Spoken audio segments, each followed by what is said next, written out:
जम्मू कश्मीर में इस वक्त एक तरफ ड्यूअल गवर्नमेंट सिस्टम डिबेट बड़ा बन चुका है, बहस और मुबाहिसों का सिलसिला जारी है, और दूसरी जानब रिजर्वेशन पॉलिसी का जो मसला है वो एक बार फिर उलझ चुका है। मेरे साथ मुख्तसर बातचीत के लिए पीपल्स कॉन्फ्रेंस के सरबरा और MLA सज्जाद गनी लोन साहब हंदवारा से हैं। बहुत शुक्रिया सज्जाद साहब, आपका पहला रिएक्शन, आपका जो रिजर्वेशन पर एक पिटिशन कोर्ट में दायर की गई थी उस पर गवर्नमेंट ने जो जवाब दिया है कि एग्जिस्टिंग पॉलिसी जेन्युइन है और पिटिशन को डिसमिस किया जाए, so how would you react? देखिए, मैंने इसके बारे में ट्वीट भी किया है कि एक नॉर्मल केस आया है रिजर्वेशन के बारे में और गवर्नमेंट ने अपना पॉइंट ऑफ व्यू दिया है और उसमें जो कुछ भी उन्होंने असेंबली में बोला है उसके बरक्स दिया है।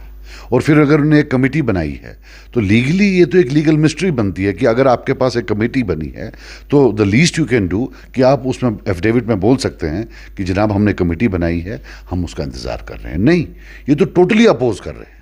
जो इन्हें चीज़ में असेंबली में बोली है उसके बरक्स बोल रहे हैं। चूँकि अब सकीना यतू ने कहा है कि कैबिनेट की जो सब कमेटी बनाई गई है उसकी कल SKICC में मीटिंग होगी।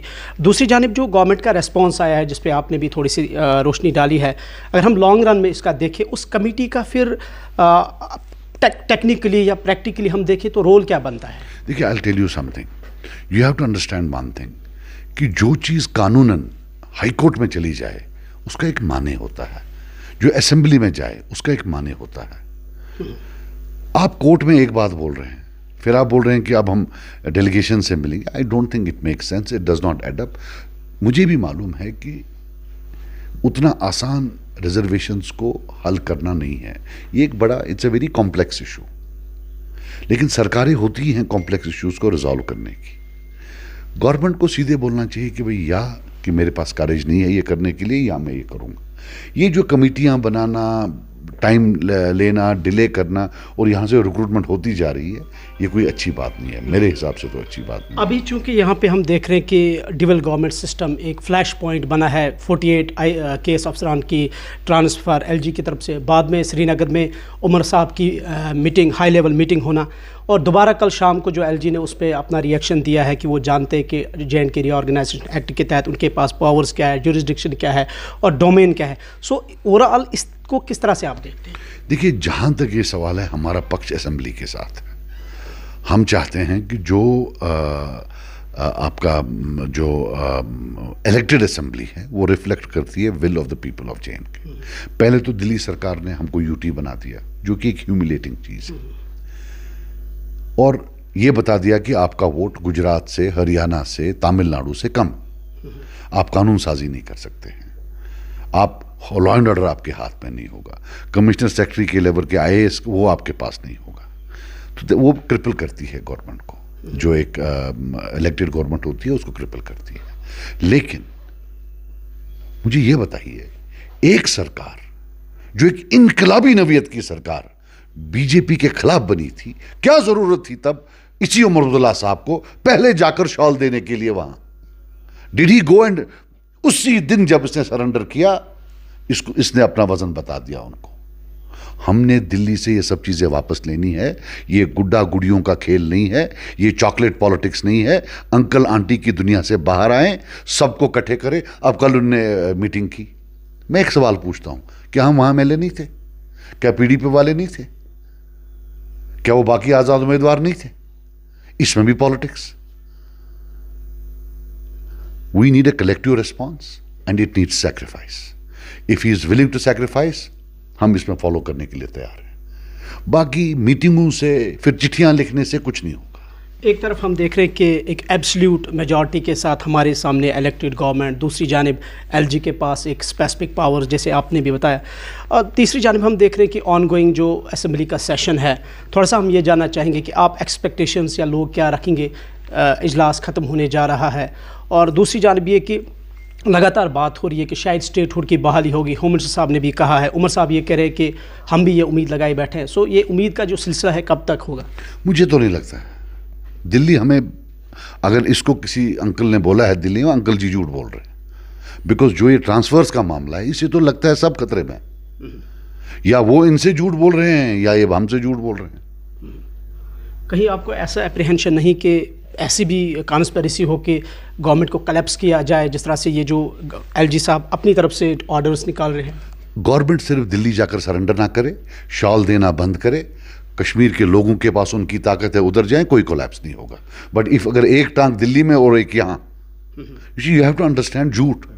आप कोलैप्स की बात कर रहे हैं, बिजली पर झूठ, सिलेंडर्स पर झूठ, नौकरियों पर झूठ, हर एक चीज पर झूठ, झूठ पे झूठ।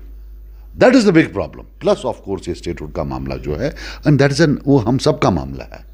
जब तक स्टेटहुड हमारे पास नहीं है, हमारी आइडेंटिटी शनाख्त है, उसकी जो एग्जिस्टेंस है वो खतरे में है। और ये गुड्डा गुड़ियों का खेल नहीं है। He should tell the people whether he has the guts to get it back.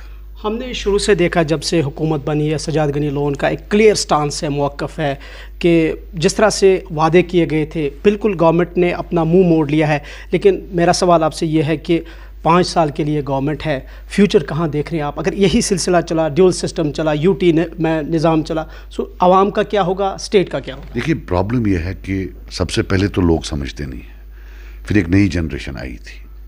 Unfortunately जो हमारी नई जनरेशन है उनको पोपटते ही नहीं है हिस्ट्री क्या है।